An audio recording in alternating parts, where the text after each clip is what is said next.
chose, c'est-à-dire, à un certain niveau, on a sauté les étapes, ou on a brûlé les étapes régulières. La première question, est-ce que l'honorable Témoin Kangoudia peut nous dire, lorsqu'ils ont régularisé ces paiements-là, il peut nous dire à quel niveau les étapes ont été sautées pour qu'ils puissent se régulariser après.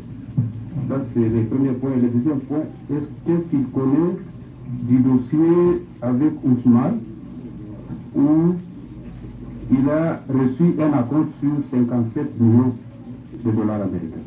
Oui, vous pouvez répondre? Oui, disons que compte tenu de l'urgence qu'il y avait dans le programme de 100 jours, on pouvait bien aller vers l'urgence. Mais l'étape qui a été pour moi évitée, c'était celui de la liquidation de la dépense. Et donc c'est tout à fait normal de prendre cette décision, on l'a dit, et nous avons régularisé. Pour moi, c'est ça, puisqu'on ne peut pas parler de l'engagement normal et tout ça, étant donné que, bon, le gouvernement, le contexte de l'époque, le gouvernement était déjà neutralisé.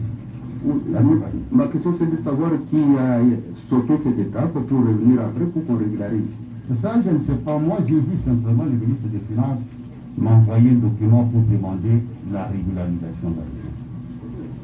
Qui a décidé de ça, je n'ai pas été consulté. Merci, je crois que vous avez répondu.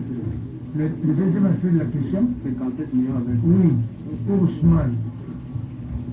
Sincèrement, je n'ai pas souvenance de ce dossier, comment il a été traité. Peut-être que je l'ai traité dans la série, mais je ne me souviens. Non, je ne me souviens pas de ça. Non, c'est selon les médias, absolument rien. Ok. Bien, on fait venir le témoin. Non, qu'on évolue, s'il vous plaît. On peut venir le témoin Yav. Oui, pardon? Vous voulez... je crois que vous avez... Je voudrais sincèrement remercier le ministre d'État Pierre. On peut se tromper, mais demeurer dans l'erreur, c'est ce qui est condamnable. Donc nous pouvons considérer que nous avons dit la même chose. Des réunions de 100 jours, une fois, deux fois, 100 fois, mais 100 jours, il y a participé. Je le remercie beaucoup parce que je peinais à expliquer au tribunal que le directeur de cabinet ne fait pas partie de la chaîne de dépenses. Il a dit aujourd'hui, et de la manière la plus claire, le directeur de cabinet ne peut pas signer à sa place. Il le sait très bien, dans les documents, il n'ira nulle part. C'est informatisé, je voudrais qu'on puisse acter cela. C'est tout il a dit, qui a été dit est acté. Monsieur le juge, votre honneur, quand les témoins parlent, ils parlent dans la vie privée de M. Jamal, vous ne le savez pas. Mais là, moi, je ne parle même pas de vie privée.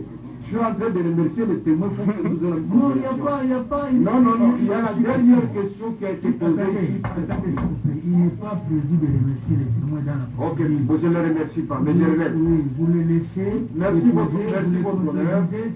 C'est tout. Merci votre honneur. Oui. Donc nous avons noté votre honneur que la régularisation existe bel et bien.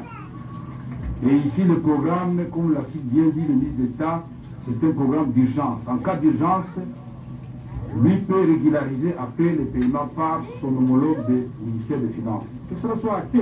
Mais ce qui serait souhaitable, comme il avait dit, que ceci commençant par le ministère du Budget. Et je voudrais rappeler ici que nous tous, nous avons pris connaissance de la lettre du Premier ministre Bruno Tshibala, à l'époque adressée au ministre d'État du Budget et des ministres des Finances au sujet des maisons préfabriquées pour la modernisation des villages. Même si ça a évolué par après, et cette lettre était adressée communément au ministre d'État du Budget et au ministre des Finances. Donc c'est un projet qui date depuis l'époque de Tshibala et qui a suivi... Cela a été acté. Voilà. Merci. Merci beaucoup. Merci. Prévenu, j'actais que le prévenu Jamal demande la parole aussi pour dire quelque chose par rapport à ce qu'il a entendu certainement. Oui, allez-y. Monsieur le Président, oui. Avec grand respect, il y a les peuples ici. Nous sommes dans un pays démocratique. Grand respect pour les ministres. Il est en grand respect pour tout le monde. Il est en train de se mélanger le sucre avec le sel. Moi, je ne veux pas quelqu'un, d'abord devant tout le monde, il va gâter mon honneur. D'abord, lui, il recevra les gens si qu'il fait. Mais Sani Jamal, je ne sais pas si je suis son ennemi, et j'ai été plus que plusieurs fois, il ne veut pas me recevoir. Il reçoit beaucoup de gens devant moi. Quel mal moi j'ai fait, il est en train de parler, citer mon nom, il est en train de saluer mon honneur devant tout le monde. Quel mal. Lui, il recevra les gens si qu'il veut. Pour le voix du Zaïre, je suis la première personne par canal Ngongolo, Gabi, Général Lamba. C'est moi-même qui réflexionne le voix du Zaïre. C'est moi-même qui réflexionne le voix du Zaïre. Quel mal j'ai fait pour lui. C'est un ami depuis quand, avec grand respect pour lui. Peut-être lui, il me connaît, moi je ne le connais même pas. J'ai été plusieurs fois. Je vais que retire son parole tout de suite pour gérer ses idées. Je suis la première personnalité du Libanais. Je suis le doyen du Libanais. Je ne veux pas que quelqu'un cite mon nom devant les grandes autorités comme ça. Merci. Il reste encore, excusez-moi, monsieur. Merci. Je vais éviter. Sinon, il y a un Christ aujourd'hui, je tombe. Parce que Non, merci, merci, mettez-vous. elle est en train de gâter mon nom. Merci, C'est d'abord son parole de la merci beaucoup. Lui, il va retirer, il va recevoir des gens qui est fait. Mettez-vous, merci. Je suis un papa 82 ans, il est en train de salir mon nom devant des juges. Les tribunaux vous Devant tout le entendent. monde, devant tout, moi je ne vais pas accepter Les ça. tribunaux vous entendent. Merci beaucoup. Merci beaucoup, merci Merci. beaucoup. Je ne le connais même pas, lui il me connaît. Je ne sais pas pourquoi passer contre moi.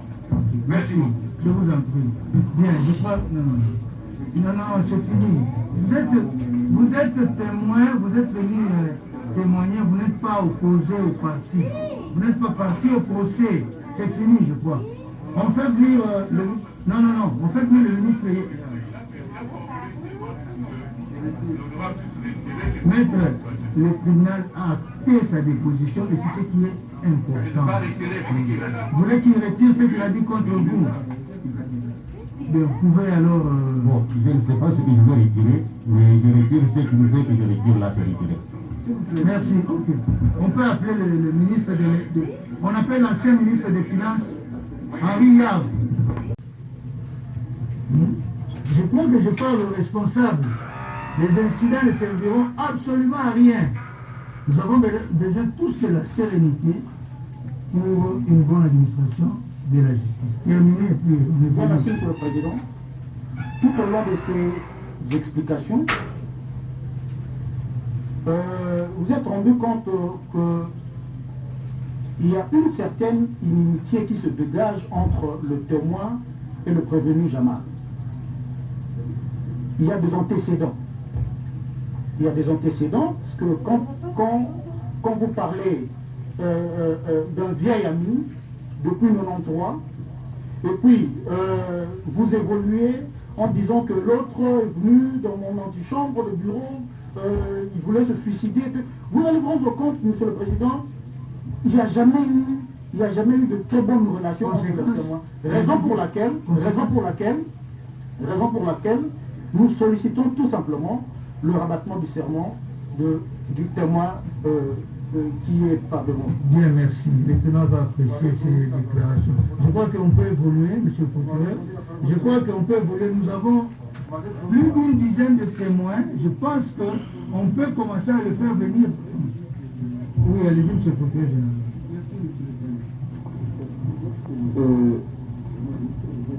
Il a été relevé ici que lorsqu'on a payé